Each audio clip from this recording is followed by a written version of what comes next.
kelompok tugas bahasa Indonesia untuk mencari narasumber untuk diwawancara tentang tempat bersejarah.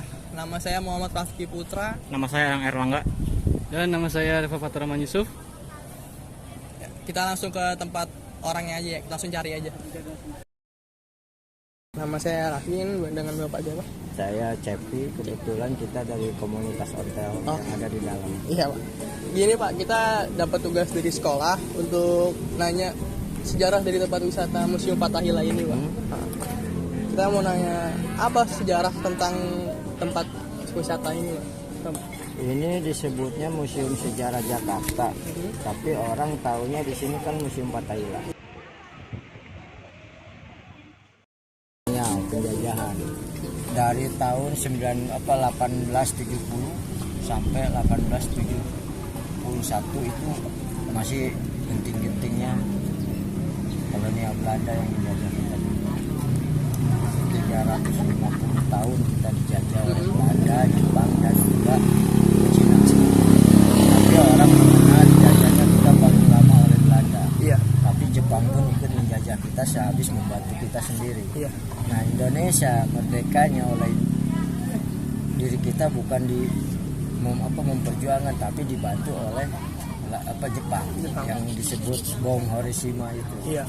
Nah, itulah dia yang membantu kita untuk merdeka dari Belanda.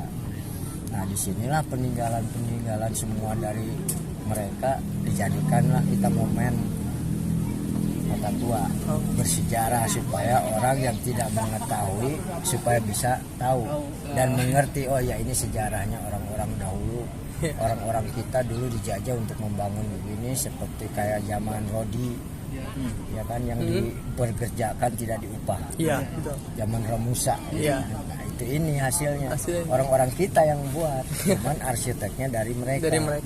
Namanya J.P. Chun. Iya.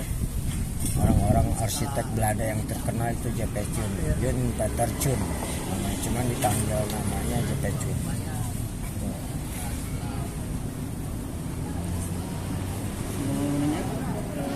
Apa yang menjadi daya tarik dari tempat wisata ini? Daya tarik jadi tempat wisata nggak beda jauh seperti yang tadi kita ceritakan. Masyarakat awam atau masyarakat yang sekarang ini supaya mengetahui daya tariknya seperti apa sih, kok bisa-bisa orang ingin mengetahui dan penasaran seperti apa kan gitu. Akhirnya orang-orang yang jauh yang dekat berkunjung kemari, oh daya tariknya ternyata peninggalannya ini, seperti misalnya gantungan, ada pedang bekas pancung, ada penjara bawah tanah yang ukuran cuma semeter kali semeter untuk 10 orang. Mungkin penjara sekarang disebutnya ruang tikus. Kalau untuk penjara sekarang, tapi zaman dahulu kan cuma setengah badan, kita nggak bisa berdiri, cuma bongkok doang. Apapun di situ sampai meninggalnya pun di situ ada di dalam museum sejarah. Bahkan mayatnya pun dibuang di sumur itu, sumurnya pun masih ada. Itulah daya tariknya museum sejarah ini. Bapak, apa yang menjadi daya tarik? Itu tadi. Bagaimana cara meningkatkan kualitas tempat wisata ini? Kalau untuk meningkatkan sumbernya di sini itu adanya di komunitas kita. Seperti komunitas ontel. Jadi komunitas ontel ini kan di dalam nih. Tapi selama pandemi kita 2 tahun di luar, otomatis di dalam kita vakum. Iya. Tapi sebelum datangnya pandemi kita dari tahun 2008 di dalam. Berarti kita kurang lebih 15 tahun lah ya. Nah, selama 15 tahun di dalam kita bukan hanya untuk mencari uang, tapi kita mempromosikan yang dibilang itu supaya meningkatkan itu, kita sejarahnya kita terangkan. Iya. Bahkan kita di sini kan ngitungnya per setengah jam 20. Nah, untuk di area lokasi tersebut di dalam. Tapi kalau ingin mengetahui daya tarik yang lebih luas, kita ajak ada 5 tempat, yaitu 5 paket. Seperti Museum Bahari, Menara Sabanda, Jembatan Kota Intan, Toko Merah, sama Sunda Kelapa. Nah, itulah daya tarik mereka itu.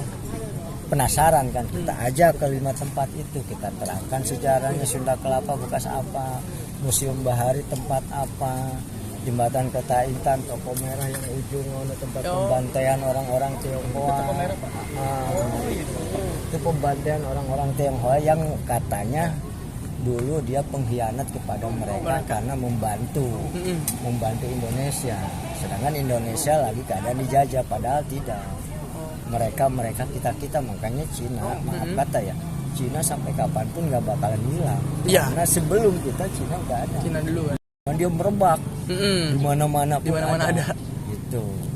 Jadi kita sama Cina nggak bisa dipisahkan. Karena Cina itu lebih dulu dari kita. Iya.